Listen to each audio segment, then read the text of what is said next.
नमस्कार, मैं हूं अमित पालित। नागरिकता संशोधन कानून पर अमित शाह ने आज विरोधियों को पॉइंट टू पॉइंट सॉलिड जवाब दिया। केजरीवाल से लेकर ममता और राहुल से लेकर सीए पर सवाल उठाने वाले एक एक विरोधी को समझा दिया है कि सीए का बीजेपी के लिए क्या मायने हैं। कल केजरीवाल ने सीए के नाम पर पाकिस्तान पाकिस्तान का राग आलापा था। ममता लगातार सीए के नाम पर भ्रम फैला रही हैं और सीएए को लेकर इंडिया अलायंस इतने खौफ में क्यों है, ये समझने के लिए इस रिपोर्ट को देखिए। पाकिस्तान क्या नरेंद्र मोदी पाकिस्तानी वोट बैंक बना रहे हैं? क्या नरेंद्र मोदी पाकिस्तानियों को हिंदुस्तान में बसा रहे हैं? क्या नरेंद्र मोदी पाकिस्तानियों को रोजगार देने जा रहे हैं? क्या नरेंद्र मोदी पाकिस्तानियों की एंट्री कराकर अपना वोट बढ़ाना चाह रहे हैं? 24 के हिंदुस्तानी चुनाव में पाकिस्तान की एंट्री हो गई है। पाकिस्तान वाला यह टेप बीजेपी ने नहीं बजाया, आम आदमी पार्टी ने पाकिस्तान पाकिस्तान का शोर मचाया है। केजरीवाल ने कैमरे पर पाकिस्तान वाला एंगल घुमाया है। वो भी एक या दो बार नहीं, 13 बार पाकिस्तान पाकिस्तान का राग अलापा है। पाकिस्तान से पाकिस्तानियों को पाकिस्तान से पाकिस्तान के अंदर और बाहर केजरीवाल की पाकिस्तान वाली पूरी स्क्रिप्ट करीब 8 मिनट की थी। इन 8 मिनटों में 7 बार केजरीवाल ने सीए किया, बेरोजगार, बेघर, भारी भीड़, वोट बैंक, बदतमीजी, खतरा, इस तरह के शब्दों का जिक्र किया। केजरीवाल पहले 10 बजे कैमरे पर आए, फिर 12 बजे कैमरे पर आए और इसके बाद 2:30 बजे केजरीवाल ने अपनी पार्टी के जरिए पाकिस्तान वाले टेप का लाइव प्रसारण शुरू कर दिया। वहां भी 10 मिनट तक पाकिस्तान पाकिस्तान ही हुआ। पाकिस्तान से पाकिस्तानियों, चाहे पाकिस्तान हो। कुछ समझ में आ रहा है आपको? सीए के पीछे छिपकर 24 में सबसे बड़ा खेल केजरीवाल और उनकी पार्टी कर रहे हैं। केजरीवाल एक ऐसा नैरेटिव बिल्ड करने की कोशिश कर रहे हैं कि अगर पाकिस्तान, अफगानिस्तान और बांग्लादेश में सताए हुए शरणार्थी हिंदुस्तान में आ गए तो भारत में बेरोजगारी बढ़ जाएगी, भारत के गरीब बेघर हो जाएंगे और इससे मोदी के वोट बढ़ जाएंगे। आप सोचेंगे केजरीवाल के दिमाग में आखिर क्या चल रहा है? सीए में पाकिस्तान वाला एंगल फिट करके केजरीवाल किस ट्रिक पर काम कर रहे हैं, किस वोट बैंक के लिए बैटिंग कर रहे हैं, डिटेल आगे देंगे। बीजेपी की केंद्र सरकार से हमारे बच्चों को रोजगार दिए नहीं जा रहे। पहले केजरीवाल के 7 मिनट की स्पीच को पॉइंट बाय पॉइंट डिकोड करते हैं। पाकिस्तान से लोगों को लाके उनके बच्चों को रोजगार देना चाहते हैं। साल 2020 का केजरीवाल का यह ट्वीट याद कीजिए। तब केजरीवाल शाहीन बाग के रास्ते सीए विरोधी स्क्रिप्ट लिखा करते थे। मगर अब आम आदमी पार्टी सीए को नए पैकेट में लेकर आई है। शाहीन बाग वाला शब्द मिसिंग है। अब की बार पाकिस्तान वाली स्क्रिप्टिंग है। बीजेपी की केंद्र सरकार से हमारे बच्चों को रोजगार दिए नहीं जा रहे, पाकिस्तान से लोगों को लाके उनके बच्चों को रोजगार देना चाहते हैं। हमारे लोगों के पास तो घर नहीं है, भारत के तो ढेरों लोग बेघर हैं, लेकिन बीजेपी वाले पाकिस्तान से लोगों को लाके उन्हें भारत में बसाना चाहते हैं, उनको घर देना चाहते हैं। हमारे रोजगार उनके बच्चों को देना चाहते हैं, हमारे हक के घर उनमें पाकिस्तानियों को बसाना चाहते हैं। इन 3 देशों में लगभग 2.5 से 3 करोड़ अल्पसंख्यक हैं। ये तीनों बहुत गरीब देश हैं। जैसे ही भारत के दरवाजे खुलेंगे, इन 3 देशों से भारी भीड़ हमारे भारत में आ जाएगी।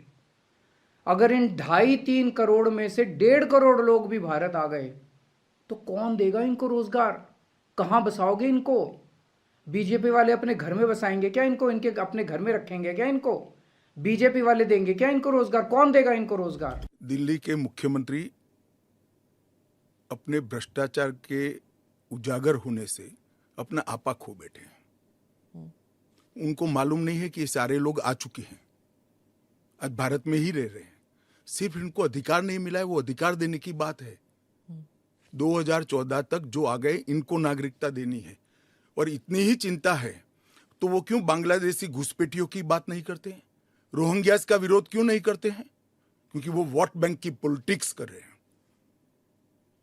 दिल्ली के चुनाव उनके लिए लोहे के चने चबाने जैसे हैं, इसलिए वोट बैंक की पॉलिटिक्स कर रहे हैं।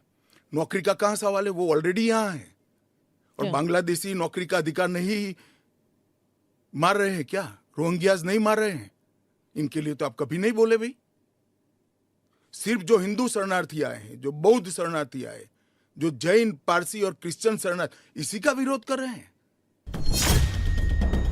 केजरीवाल सीए पर जो कुछ भी कह रहे हैं या कर रहे हैं वो शुद्ध रूप से आम आदमी पार्टी की वोट बैंक वाली पॉलिटिक्स है। सीए का बीजेपी के वोट बैंक से कोई लेना देना नहीं है। दरअसल केजरीवाल को सीए में अपना खुद का घाटा होता दिख रहा है।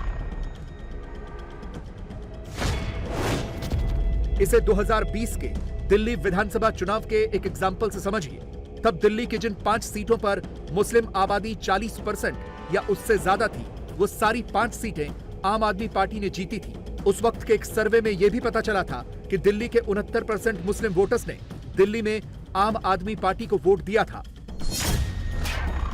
और नोट करने वाली बात यह है कि पिछली बार जिन इलाकों में सीए को लेकर सबसे ज्यादा प्रोटेस्ट हुआ था, उन सारी सीटों पर आपकी जीत हुई थी। चूंकि 24 के चुनाव में केजरीवाल कोई चांस नहीं लेना चाहते, हिंदुओं और मुसलमानों दोनों का वोट चाहते हैं, इसीलिए वो बिना हिंदू मुस्लिम किए सीए में पाकिस्तान वाला एंगल फिट कर रहे हैं। ये क्या बदतमीजी है कि बांग्लादेश के, पाकिस्तान के और अफगानिस्तान के लोगों को हमारे देश में लाके बसाएंगे। बेरोजगार, बेघर, भारी भीड़, खतरा, डकैती, चोरी वाला नैरेटिव बिल्ड कर रहे हैं। सबसे बड़ा प्रश्न है कि बीजेपी ये क्यों कर रही है, और चुपके से वोट बैंक वाली टोपी बीजेपी की ओर ट्रांसफर कर रहे हैं। कि ये पूरा का पूरा खेल वोट बैंक बनाने की गंदी राजनीति है। इन तीनों देशों से 1.5-2 करोड़ लोगों को अगर भारत ले आया गया और उनको चुन चुन के इस तरह से देश के अलग अलग भागों में बसाया गया, जिससे जहां जहां बीजेपी के वोट कम हैं, वहां झुग्गियां डाल के अगर इन लोगों को वहां बसाया गया तो वहां बीजेपी का एक पक्का वोट बैंक तैयार हो जाएगा, बीजेपी के वोट बढ़ जाएंगे। और आने वाले, इस चुनाव में तो नहीं, आने वाले भविष्य के चुनाव में बीजेपी को इससे बहुत बड़ा चुनावी फायदा मिल सकता है, ऐसा कुछ लोगों का कहना है। मुझे नहीं पता ये सच है कि गलत, लेकिन सबसे बड़ा प्रश्न है कि बीजेपी ये क्यों कर रही है। ये क्या बदतमीजी है कि बांग्लादेश के, पाकिस्तान के और अफगानिस्तान के लोगों को हमारे देश में लाके बसाएंगे और उनको, हमारे बच्चों के हक के रोजगार उनको देंगे। ये लोग कह रहे हैं कि 2014 के पहले आए हुए घुसपैठियों को इन नागरिकता दी जाएगी। ऐसा नहीं है, ये तो शुरुआत है। एक बार ये सिलसिला चालू हो गया, एक बार दरवाजे खुल गए तो फिर बहुत बड़ी संख्या में पाकिस्तानी और बांग्लादेश से लोग भारत में आने लगेंगे। आज बीजेपी कह रही है 2014 के पहले आए हुए लोगों को ही नागरिकता दी जाएगी। देख लेना, अगले चुनाव में ये बीजेपी वाले इस तारीख को बढ़ा के 2024 कर देंगे कि 2024 के आए हुए पहले वाले लोगों को दी जाएगी, और फिर इसे और आगे बढ़ा देंगे। मोटी मोटी बात यह है कि पाकिस्तानियों और बांग्लादेशियों के लिए भारी संख्या में भारत आने के लिए बीजेपी सरकार ने दरवाजे खोल दिए। ये देश के लिए बेहद खतरनाक है। केजरीवाल के स्क्रिप्ट सुनकर एक चीज तो क्लियर है, वो खुल्लम खुल्ला सीए पर झूठ का पिटारा खोलकर बैठ गए हैं। और आम आदमी पार्टी के इस झूठ को समझने के लिए आपको सीए के रूल्स का पन्ना पढ़ना होगा। केजरीवाल कहते हैं कि बीजेपी भविष्य में होने वाले चुनावों के लिए सीए लेकर आई है ताकि जहां जहां बीजेपी के वोट कम है वहां पक्का वोट बैंक तैयार किया जाए, जबकि हकीकत कुछ और ही है। सीए के रूल वाले कॉलम में साफ लिखा है कि भारत की नागरिकता उन्हीं शरणार्थियों को मिलेगी जो 31 दिसंबर 2014 से पहले माइग्रेट होकर भारत में आए। सीए जो अभी आया है उसके मुताबिक नागरिकता 31 मार्च 2014 तक माइग्रेट होने वाले शरणार्थियों को ही मिलेगी। केजरीवाल उसमें अपने मन से ये फिट करके बैठे हैं कि 2024 के बाद जो आएगा उसे भी नागरिकता मिलेगी। और तो और केजरीवाल न जाने कहां से बिना किसी प्रूफ के 2 करोड़ शरणार्थियों का नंबर लेकर आ गए हैं। वास्तविकता यह है कि ऐसे शरणार्थियों की संख्या 30,000 है जिन्हें सीए से फौरी तौर पर फायदा होगा। अब आप समझ गए होंगे कि केजरीवाल और आम आदमी पार्टी का इकोसिस्टम सीए पर मनगढ़ंत कहानी क्यों बना रहा है, उसे पब्लिकली क्यों फैला रहा है, इतना पाकिस्तान पाकिस्तान क्यों कर रहा है। क्योंकि केजरीवाल को खुद के वोट बैंक में होने वाले नुकसान का डर सता रहा है। केजरीवाल जी, वोट बैंक की प्रत्याशा में आप कहां तक जाएंगे? बिना मतलब का प्रोपेगेंडा क्यों किया जा रहा है? और सबसे आश्चर्य की बात है कि ये कौन लोग हैं जो रोहिंग्या के पक्ष में खड़े होते हैं और कहते हैं कि उनको अवसर दो, उनको अधिकार दो। सीए के नाम पर सांप्रदायिक उन्माद फैलाने वालों से मैं एक ही बात कहना चाहूंगा, कृपया करके झूठ का व्यापार करना बंद करें।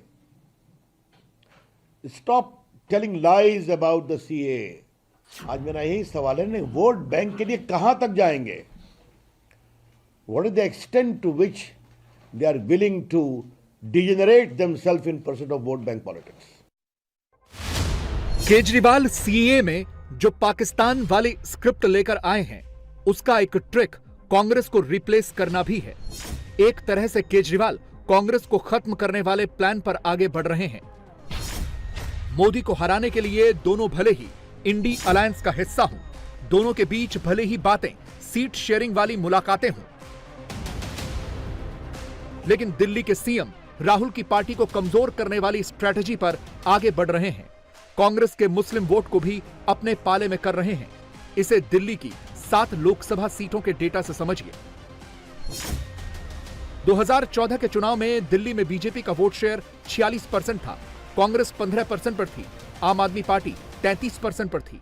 2019 में दिल्ली में बीजेपी का वोट शेयर 57% हो गया, कांग्रेस 15 से बढ़कर 22% पर आ गई, आप 33 से घटकर 18% पर आ गई। केजरीवाल 24 में इस 18% को एक बार फिर ऊपर लेकर जाना चाहते हैं। राहुल का वोट शेयर घटाना चाहते हैं और इसका ट्रेलर 2020 के दिल्ली विधानसभा चुनाव में दिख गया था, जब आपने 53% वोट हासिल किए और कांग्रेस 4% वोट शेयर पर आकर लुढ़क गई। केजरीवाल ने इसीलिए 24 के चुनाव के ऐलान से ठीक पहले सीए के बहाने पाकिस्तान वाला टेप बजाया है, ताकि दिल्ली में उनका मुस्लिम वोट भी इंटैक्ट रहे और कांग्रेस को इस बार या फ्यूचर में मिलने वाला वोट भी आपके पाले में आ गिरे। यानी केजरीवाल की नजर मुस्लिम वोट पर है, मगर राहुल और राहुल की पार्टी सीए पर बिल्कुल चुप बैठी है। 48 घंटों की टाइमलाइन चेक कर लीजिए। कांग्रेस अगर सीए का जिक्र कर भी रही है तो खुलकर मुस्लिम वाला एंगल नहीं ले रही है, वो घुमा फिराकर पीछे से अपनी पॉलिटिक्स कर रही है। और कांग्रेस के लिए असमंजस वाली ये स्थिति इसलिए है क्योंकि राहुल सीए पर बोलेंगे तब भी फंसेंगे, नहीं बोलेंगे तब भी फंसेंगे। बोले तो हिंदू वोट छिटकेगा, नहीं बोले तो मुस्लिम वोट छिटकेगा।